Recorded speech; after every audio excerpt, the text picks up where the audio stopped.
Vous étiez étonnamment nombreux à me dire que les spoilers, c'est pas si grave que ça. Salut à tous, ici Reg, aujourd'hui on parle d'un sujet qui peut paraître un peu bête pour beaucoup de personnes parce que j'ai demandé sur Instagram et sur Twitter, comme je le fais d'habitude pour ces sujets-là, est-ce que les spoilers vous dérangent? Si oui, pourquoi? Sinon, pourquoi? Premièrement, il y a beaucoup de personnes qui pensaient que je parlais de mes spoilers en vidéo. Non, je parlais de spoilers de manière générale dans un film, une série ou n'importe quel contenu. Et deuxièmement, beaucoup de personnes m'ont dit aussi que t'es complètement con. Pourquoi tu nous parles de ça? Bien sûr que les spoilers, ça gâche tout. Et c'est là que j'ai compris que, au final, il y avait beaucoup de débats là-dessus. Il y a énormément de personnes qui m'ont dit qu'au final, les spoilers, c'était pas si grave que ça. Donc, dans cette vidéo, je vais énoncer mon avis sur la question et ensuite répondre un peu aux gens qui pensent différemment. Mais d'abord, qu'est-ce qu'un spoiler? Qu'est-ce que c'est cette chose qu'on entend partout, tout le temps, en anglais? Spoiler ou divulgacher en français, c'est le fait de dire à quelqu'un un élément de l'intrigue d'un contenu tel qu'un livre, un film, une série, un jeu vidéo, etc., etc. En général, vous dites quelque chose sur l'intrigue d'important, par exemple la fin, la mort d'un personnage, le fait que deux personnes finissent en couple, etc., etc. C'est donc ça, spoiler, c'est dire quelque chose à quelqu'un sur un film sans qu'il ait vu le film ou le contenu en question. Ceci inclut aussi, et des fois je le fais sans m'en rendre compte, je suis désolé, le fait de dire que dans un film, il y a un twist à la fin. Si vous dites à quelqu'un qu'il y a un twist à la fin, c'est un spoiler. Si vous dites à quelqu'un tu ne vas pas t'y attendre, c'est un spoiler. Si vous dites à quelqu'un ça va te surprendre, c'est un spoiler. C'est peut-être un spoiler d'une gravité moins importante, mais à mes yeux, ça reste un spoiler. Pareil pour les séries, si vous dites à quelqu'un attention à l'épisode 6,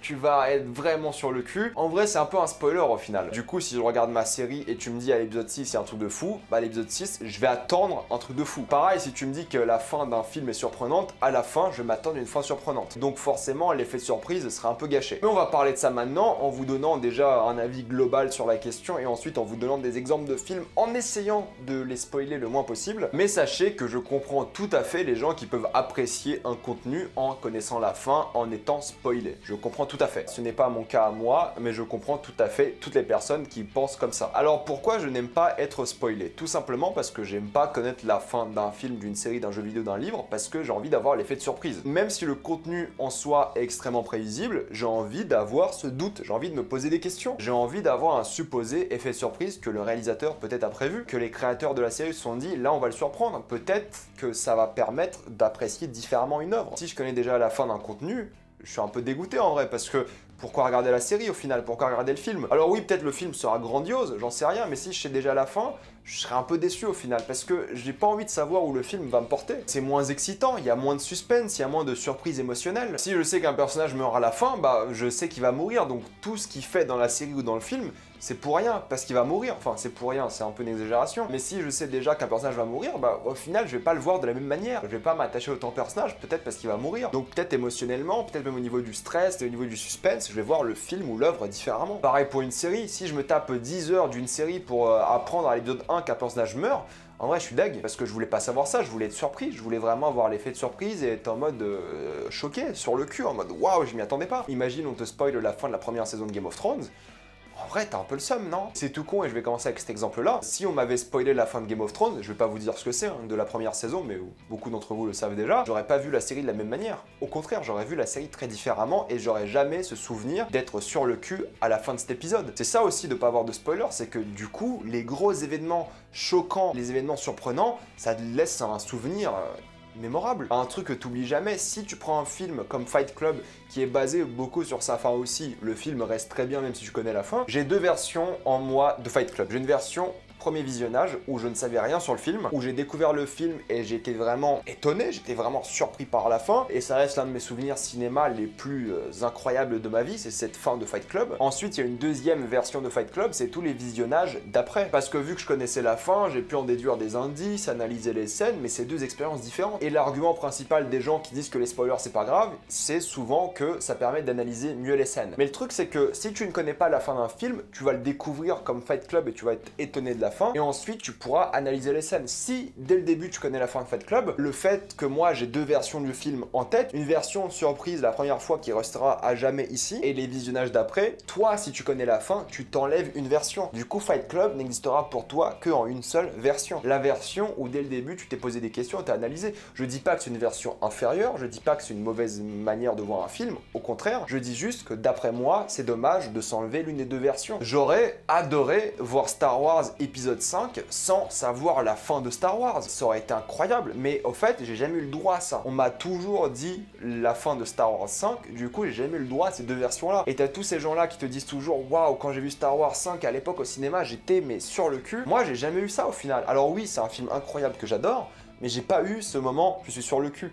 Je l'ai pas eu, parce que on m'a spoilé, parce que tout le monde connaît la fin de Star Wars 5 évidemment, et c'est dommage, mais c'est vrai que du coup on m'a retiré une version du film que j'aurais aimé connaître. Et des fois il y a des films pour lesquels ça ne marche juste pas, enfin je trouve honnêtement, par exemple le Sixième Sens, si tu connais la fin du Sixième Sens, honnêtement, le film est pas si intéressant que ça. C'est un avis personnel, hein. Peut-être vous adorez le Sixième Sens même en connaissant la fin, mais moi par exemple le Sixième Sens, j'ai pas pu l'apprécier à sa juste valeur je pense, parce que quelqu'un m'a dit, mec, le twist de fin de Sixième Sens est incroyable. Du coup, pendant que je regardais le film, et ça c'est un truc qui m'énerve parce que c'est pour ça que je dis que le dire à quelqu'un qui a un twist à la fin c'est un spoiler, c'est que si on me spoil quelque chose, durant tout le film, je vais me poser trop de questions. Donc au lieu de faire attention à d'autres éléments du film que peut-être le réalisateur voulait mettre en avant durant le premier visionnage, je vais dès le début analyser, chercher des indices, essayer de trouver et deviner la fin avant que la fin arrive. Du coup, Sixième Sens, je l'ai vu à la moitié du film, ou peut-être un peu plus tôt, un peu plus tard, j'en sais rien, je connaissais la fin. Parce que quand t'as vu Sixième Sens, les indices sont évidents. Donc quand tu cherches une fin surprenante à Sixième Sens, vu l'histoire du film, vu le concept, c'est assez facile à deviner. Quand t'as l'habitude de regarder des films, c'est facile à deviner. Enfin, je trouve ça assez évident. Pareil pour Shutter Island, je trouve que si t'as l'habitude de regarder beaucoup de films, tu poses beaucoup de questions et tu sais qu'il y a un twist. Si on te spoil Shutter Island, c'est un peu dommage, non? C'est un peu dommage de passer à côté l'un des éléments les plus importants du film, la fin. Est-ce que ça va gâcher votre expérience du film? Peut-être pas, mais ça sera une expérience complètement différente. Même exemple, si tu me dis qu'à la fin de ce film-là, il y a un happy ending, à chaque moment important de stress, de dramaturgie, un truc stressant qui va être émouvant et puissant, si je sais qu'un happy ending, bah ce moment de stress là n'existe plus vraiment parce que vu que je sais que ça se finit bien, au final ce moment là où les personnages sont en danger, où quelqu'un peut mourir ou je ne sais rien, c'est plus important. Et c'est ça qui est dommage aussi, c'est que si tu me dis que le film se finit mal, à chaque fois durant le film, à chaque fois qu'il y a une scène terrible, dangereuse, je vais me dire ah c'est là que ça finit mal. J'ai pas besoin de ça pour me dire que ça finit mal, j'ai pas envie de ça en fait. J'ai pas envie que t'implantes cette idée dans ma tête où je vais regarder un film et je vais me dire ah bah oui c'est là que ça finit mal. J'ai pas envie de ça, j'ai envie de voir un film à nu, j'ai envie de me dire par moi-même, c'est là que ça peut finir mal. C'est là que je peux déduire des indices sans connaître la fin. Si on prend l'un de mes films préférés de tous les temps, A History of Violence, si tu me spoiles la fin de ce film, tu gâches mon film. Parce que je trouve que ce film-là repose énormément sur le doute. Donc si tu m'enlèves le doute de l'équation et du film et du visionnage, tu gâches un peu mon film. Ce qui est génial à propos de ce film-là, et c'est pour ça que je l'adore, c'est que tout le film, tu te poses des questions. Tout le film, tu te dis mais qui a raison? Qui dit la vérité? Et du coup, quand tu regardes le film une deuxième fois, tu connais la fin et du coup il y a plein d'indices et tu comprends mieux le film. Mais le fait de t'enlever ce doute-là que le film veut te mettre en avant, c'est pas comme Fight Club qui essaie de te manipuler et de te surprendre à la fin. History of Violence, ça te met un gros doute dès le début et au fait c'est à toi de décider en quoi tu crois et en qui tu crois. Et si tu connais la fin de ce film, je trouve que tu gâches une grosse partie du film. Si on te dit ah bah voilà c'est ça, ce film-là, en fait, tu vas passer la grande partie de ce film à l'adorer parce que c'est un film génial, mais t'auras pas un sentiment incroyable que moi j'ai eu en regardant ce film. Encore une fois, je dis pas que mon expérience sera forcément meilleure, mais je trouve que c'est bien de voir un film de différentes manières, le plus possible, d'explorer différentes choses, différents sentiments quand tu découvres un film, et t'enlever ça et t'enlever la fin, c'est un peu dommage. Encore une fois, c'est un avis personnel, c'est pas un jugement que je fais sur vous. Après, il y a des spoilers par rapport auxquels je serais plus tolérant. Des spoilers prévisibles, comme par exemple la fin de Creed, je vais pas vous la spoiler, mais si tu me dis que Creed se finit d'une telle ou telle manière, je vais sûrement te répondre oui, je m'en doutais. C'est ultra prévisible, d'accord, c'est pas un gros spoil, ça me dérange un peu, mais c'est pas si grave que ça. Si tu me dis que Fast and Furious ça se finit bien, bon, en vrai je m'en fiche parce que je regarde pas ces films pour l'histoire. Ces gros blockbusters un peu débiles, je les regarde pas du tout pour l'histoire. Mais si tu me spoil par exemple un Mission Impossible, le sort de certains personnages, là j'aurais le seum. Parce que globalement, je sais qu'un Mission Impossible, ça va bien se finir. Je le sais, on le sait tous. Mais si tu me dis que certains personnages vont mourir et ne vont pas apparaître dans les prochains Missions Impossibles, là oui, j'ai le seum. Si tu me spoil Infinity War, même si je sais qu'il y a 2 films, et je sais que Endgame va corriger tous les problèmes d'Infinity War, si tu me spoil la fin, bah j'aurais pas été autant sur le cul devant la fin d'Infinity War. Même si je sais que fatalement ça va bien se finir, le fait que ce soit coupé en 2 films, le fait de spoiler le premier film, c'est un peu du gâchis aussi. Surtout vu la construction d'Infinity War, où c'est le méchant personnage principal. Si tu me spoil comment ça finit, bah tu gâches une expérience populaire assez incroyable. Si tu prends un exemple comme Premier Contact, toute idée du film, c'est de finir le film et d'en déduire la fin. Donc si tu me spoil le film dès le début, je vais voir les indices, je vais essayer de le comprendre, d'accord? Mais fatalement ce qui va se passer, c'est que du coup, quand je vais finir le film, je vais me dire ah bah oui, t'avais raison, c'est comme ça que ça se finit. Alors que si je connaissais pas la fin, moi, en regardant Premier Contact, j'ai dû aller chez moi, rentrer chez moi et prendre une feuille et essayer de réfléchir au film, me repenser aux scènes du film et essayer de voir ce que le film m'a dit. Si tu me dis la fin, je vais moins réfléchir. Si tu me dis la fin de Dark, oui, l'expérience sera quand même grandiose, pareil pour Premier Contact, mais le fait de réfléchir, ça fait partie de l'expérience du film. Tous les films qui marchent à surprise, même les documentaires, hein, comme Sugarman, si tu me spoil Sugarman, je suis grave deg, parce que c'est l'un des meilleurs documentaires que j'ai vu de ma vie, et l'une des meilleures fins de documentaires que j'ai vu de ma vie aussi. Voilà, c'est un peu mon avis sur la question en prenant différents exemples de films. Maintenant, je vais répondre un peu aux gens qui pensent pas pareil, qui ont un avis un peu différent, qui pensent que les spoilers, c'est pas si grave. Beaucoup de personnes m'ont dit, j'aime savoir ce qui se passe dans un film ou une série avant de la regarder. Je sais pas comment je peux débattre cet argument-là, parce qu'au final, ça dépend de chacun. Certaines personnes aiment ça. Voilà, je trouve que vous devriez essayer de ne pas savoir, de vivre des expériences sans savoir la fin, mais il y a des gens, et vous me l'avez dit, qui n'aiment pas regarder un film sans savoir la fin. Parce qu'en connaissant la fin, ils se disent « Ah, ce film vaut peut-être le coup ». Ce qui, d'après moi, et encore une fois, c'est personnel, hein, c'est assez contre-productif. Moi, si tu me dis la fin d'un film, j'aurais moins envie de le regarder. Il y a des films qui m'ont été spoilés, des grands films, j'ai moins envie de le regarder que des grands films qui n'ont pas été spoilés. Parce que je sais que d'un côté, je vais être surpris, et d'un autre côté, je vais sûrement adorer, mais je serai moins surpris. Pour moi, la surprise va être un avantage à regarder un film en premier ou pas. Beaucoup de personnes m'ont dit que ça allait motiver à voir un film et une série. C'est compréhensible, pourquoi pas, je peux comprendre, je suis pas d'accord avec ça, mais voilà, j'ai rien à débattre là-dessus, c'est votre opinion, il n'y a pas vraiment de débat, voilà, c'est compliqué à trouver des arguments contre. C'est quelque chose de personnel, d'autres personnes aiment se faire spoil, d'autres non, c'est comme ça. Beaucoup ont dit aussi, ça permet de chercher des indices. Alors, je suis d'accord avec ça, parce que oui, si tu connais la fin, ça permet de chercher des indices, mais si tu ne connais pas la fin d'un film et tu le regardes, donc tu ne verras peut-être pas les indices, mais ensuite tu peux revoir ce film en connaissant la fin, et ensuite revoir les indices. Donc pourquoi te spoiler dès le début et sauter une étape, plutôt que voir deux fois un film, un côté à nu, vierge, sans rien savoir, et l'autre côté en connaissant la fin et en voyant des indices. Je sais que beaucoup de personnes n'ont pas forcément envie de voir un film deux fois, mais essayez de le faire quand même, parce qu'au final, si tu connais la fin d'un film, oui, tu vas voir des indices, mais en soi, si t'as vu un film une fois et tu le revois, tu verras encore plus d'indices. Parce qu'un spoiler de la fin, c'est pas assez pour trouver tous les indices. Si t'as déjà tous les éléments de l'intrigue, pour trouver tous les indices, c'est beaucoup plus simple et beaucoup plus intéressant, tu pourras faire plus d'analyses. Et beaucoup me l'ont dit aussi, ça permet d'avoir un avis plus analytique. Mais en vrai, encore une fois, si tu regardes deux fois un film, ça permet d'avoir un avis plus analytique aussi. Et l'avis analytique du premier visionnage, c'est intéressant aussi, parce que c'est intéressant de voir aussi comment ton avis analytique évolue. Moi, je sais que la majorité des films dont je critique, mon avis évolue, du moins sur certains points de l'analyse, et sur les films intéressants. Bon, sur les films, voilà, OSEF, ça reste OSEF, hein. Mais les avis évoluent, donc c'est intéressant d'avoir deux avis opposés, parce que souvent, quand on voit un film, on le revoit après, nos avis évoluent, donc notre avis analytique évolue aussi. Et je trouve que c'est plus intéressant de voir un film plusieurs fois que de se gâcher la surprise et de directement essayer d'analyser. Alors que le travail de l'analyse, c'est aussi découvrir un film